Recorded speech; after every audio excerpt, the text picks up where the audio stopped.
Auntie everyone, welcome to the next normal. I'm your host, Sister Jenna. Well, it's the holiday season amongst many of us all over the world, and it's just a feeling of like wanting to have a lot more love in the space, happiness in our spaces. And I wanted to talk about, I can see a little bit of my thing sticking out today. um, I wanted to focus on love. I just wanted to just focus on the energy of love. And I got up this morning, well, I've been thinking a lot about Sister Gita for the past few weeks. Not out of sorrow, just I've continuously used the word gratitude, but also the love that my mother gave me. And I'm sure many people have the same feeling about their parents. And I think that because she had such an intimate relationship with God, with Baba, the experience of the love that came through her was genuine. Genuine. What I mean by genuine, unconditional. It had a kind of a gentleness to it. It had an ease. There was an ease to the love that I felt. And I knew that that love came from Baba, from God's light. I knew it. And it was one of the closest forms of love that I felt through a human being. So you have different layers of experiencing love or sharing love. Pure love is unconditional. It wants nothing from anyone. It just accepts whatever it is. This is a proof of God's love. He just lets us do whatever we want to do with the intent or the wish that we'll do right for ourselves. And then you have a love that has an element of purity in it. It wishes only the best for you. And then there's a love that has expectations on you. There's a desire that I expect you to do better, like even for yourself. You have this expectation that you'll do better. But then you have a love that really moves into attachment, where it's not necessarily better for the other person, but it's something that you want more for yourself from the person. You felt that in many of your intimate relationships. At first you come together, there's a soul connection, or there might be a lot of electricity between you and a person. Maybe you come together, you get married, and it's still there, but little by little things start to wane. And you start to recognize limits in the person, shortcomings. And before you know it, you're not serving the love in the relationship as much as you're thinking and feeling the limitation of the person. It's very subtle, but it has very obvious effects. So you come together, everyone's happy, everyone's great. But then you see the way they walk, or the way they eat their food, or the way they leave the kitchen, or when they wake up from the bed, the way they leave the bed, or the way they drop their clothes on the floor, or I'm just telling you very little things. I've heard many couples complain about their spouses, their husbands, leaving the toilet seat up and not putting it down. It gets on the nerves of the wife. The toothpaste, they don't put the cap back on. Little things like that, huh? And you start to think more of those things, and the love starts to get merged. I wouldn't say disappear, but it gets merged. It's not being activated. And before you know it, you grow apart. And nobody sees the good in the other person. They're just walking around with this energy of the negativity that they feel for each other, or the remembrance of the comments the person said to them. They get stuck there, and we don't move on. We were talking around the table about a relationship that was extremely challenging for me and how I overcame that relationship. I just kept myself busy and I kept doing good. I just kept doing good. And as a result of that action, it protected me from falling into the negativity of that person's not good wishes for me. And it happens, no matter who you are. Look what happened to Jesus. He was such a good person, and yet they crucified him because his life of truth challenged authorities. It's fascinating, right? I was telling Santosh today how for 2025, I really want to clear out a lot of my limits that I'm aware of. And with some of the people that I live with, I have asked them, tell me what you see that's you feel I should correct. And especially there's a sister who stays close to me, and I'll ask her, tell me what you see. You see me all the time. What can I do better? What am I not doing right? And her honesty to tell me these things, and I start to pay attention to it. There's nothing more loving than to have somebody around you who wants the best for you and tells you not to put you down, but is just giving you an advice to pull you up, and to receive that knowing that this person has been there for you for many years. They don't wish you harm. And if they say anything to you, they really want to help, especially if you're living together. You want that energy to be up. So an act of love that I was doing yesterday, I spent the whole day by my office, and I assorted and organized all my papers and documents, and I've cleared out that area. And when I was done last night, I looked back at my desk and my area, and I said, this is love.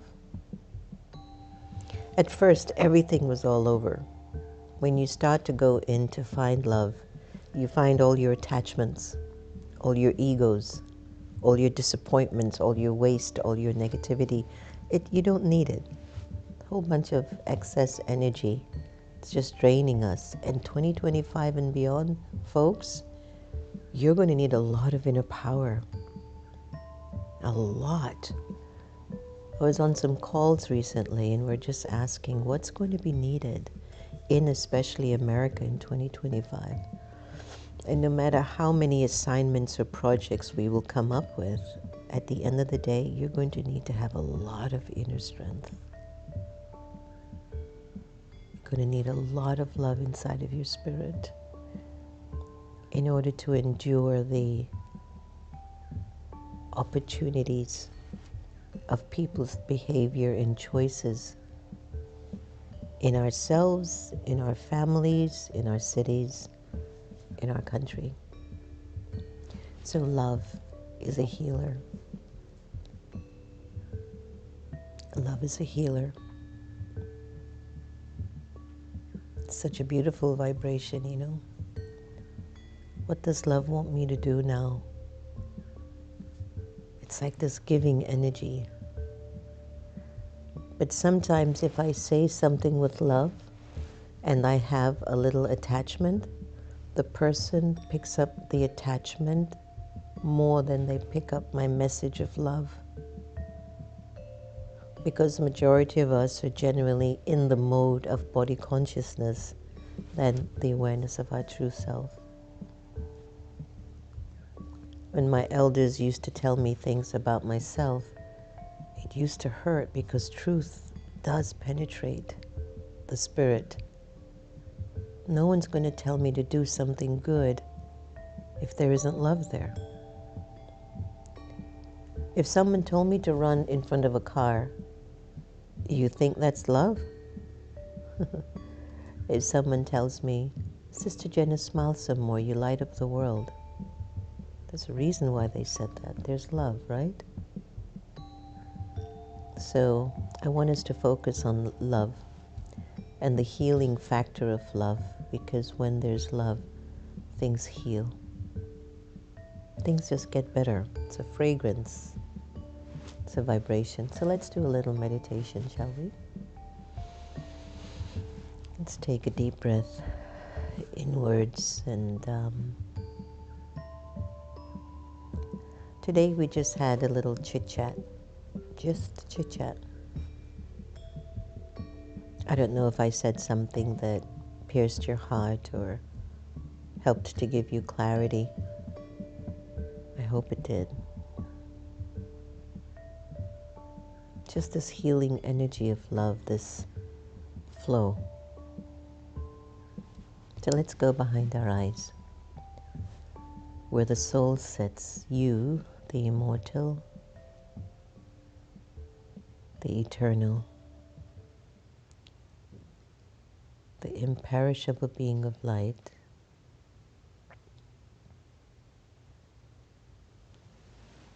the spiritual energy inside of the body.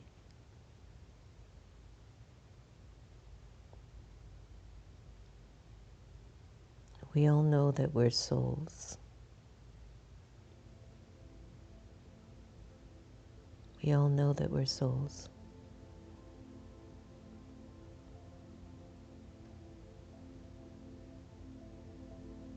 And the soul has the potential and the capacity to cultivate any awareness.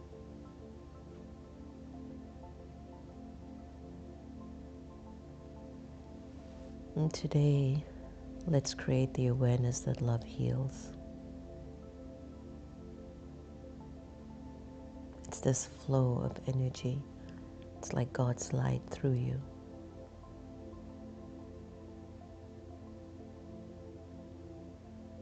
Love heals the mind. It changes waste thoughts.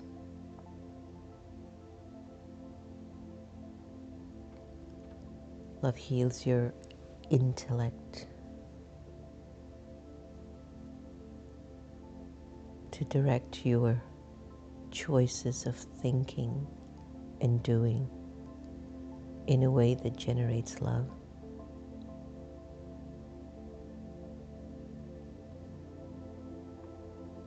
Love heals the body,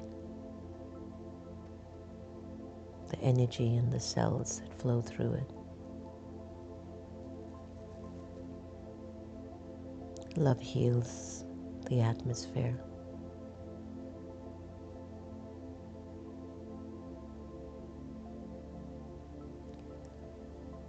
Love has the potential to heal relationships.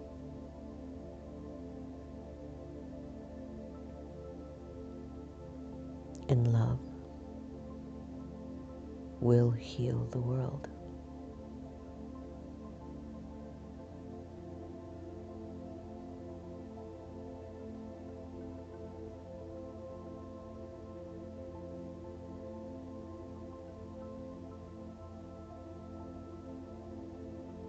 Just visualize it for a while.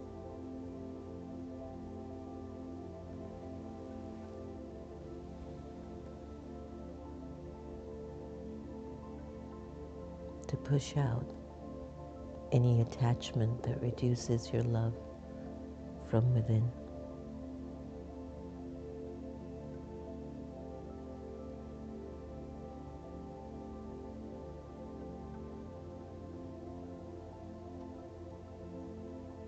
And just allow the benevolence of the soul's energy to spread far and wide, just making things better. Mind, intellect, cells of the body, atmosphere, the environment, relationships, the world.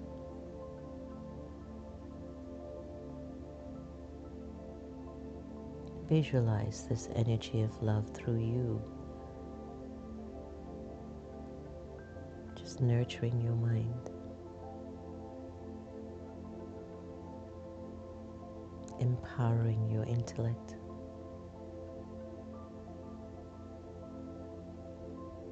healing the body,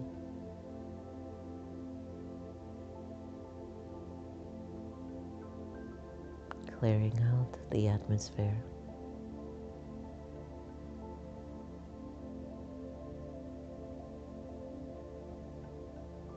Healing relationships,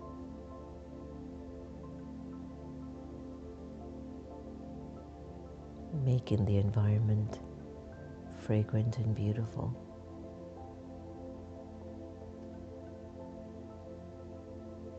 And eventually rippling out to the whole world.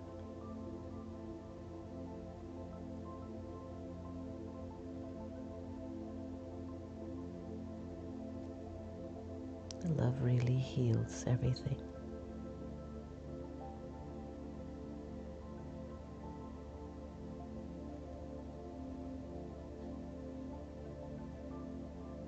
And I simply have to remember that.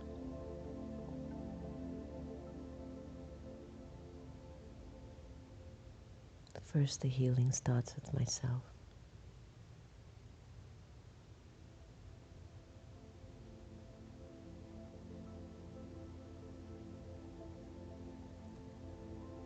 Before it can heal anything around me.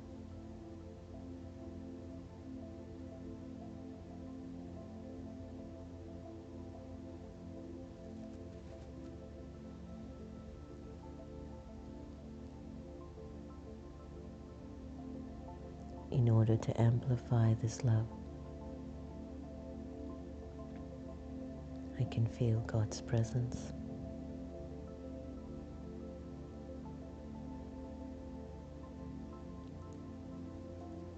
God's presence amplifies love flowing through me. This energy of light. God, who's the ocean of love, amplifies the love that's within me. It's incredible.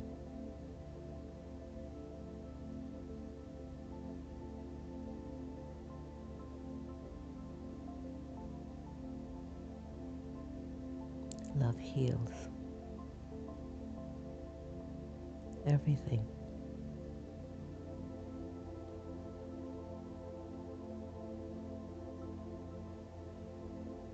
Take a deep breath in.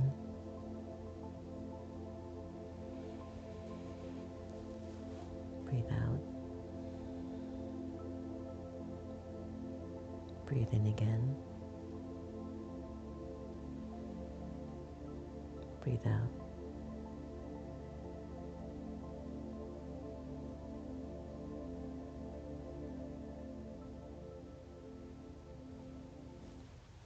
Very good. Welcome back into the space of love that you've just created wherever you are. You just created a deep sense of love around you. You know, for the life of me, I don't even know why we don't do this more. It proves why we're here, is to generate such an atmosphere for oneself and the world around us. Let's take a look at awakened intelligence and see what it says about love healing.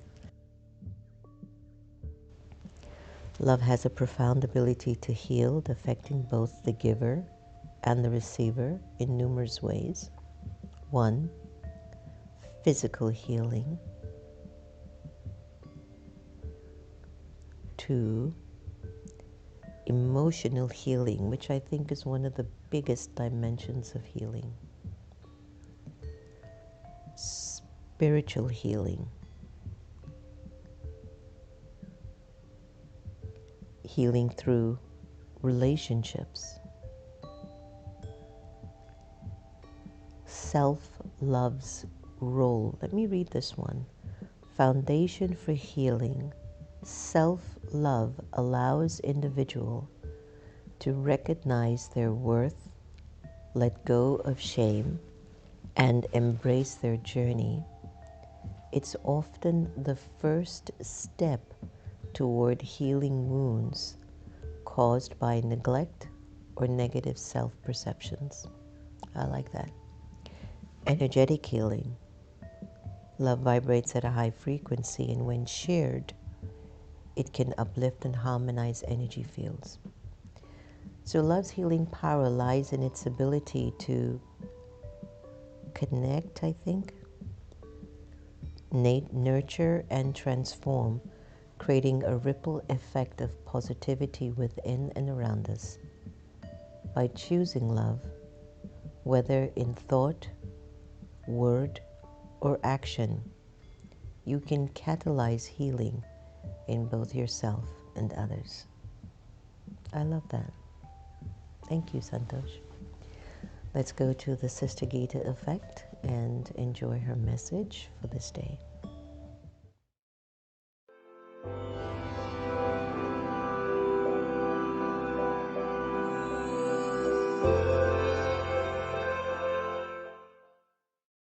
Silence of the mind. How is that possible? Do I have any things of the old in my heart? Do I have hurt feelings in my heart? Do I have revenge in my heart? Do I see the weaknesses in others and hold on to them? Do I do this? Because that delays the silence of my mind. Now, think positive thoughts. They are powerful and they bring light, whereas weak and negative thoughts darken your mind. Get rid of waste and perform good actions and bring in maximum benefit to the self and others. Be virtuous, like a tree heavy with fruits that bows and gives shade to all. Remember, as you sow, so shall you reap. You will start to talk to yourself from your heart, and you will talk to God from your heart. Don't just make complaints and demands. Let your intellect be peaceful, distant from the attractions of the mundane, the body, and bodily relations. Consider yourself to be the incorporeal soul and relate to the incorporeal Father, the Supreme Soul. He will listen to you when you speak from your heart. He will then respond to you from his heart. Hence comes total stillness. Om Shanti. Have a good day.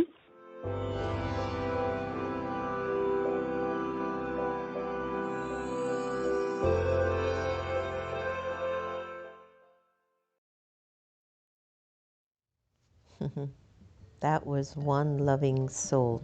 You know, her soul continues. I was talking to the soul this morning in my morning meditation, and I said, "Hi, soul who played the role of Sister Gita in my life.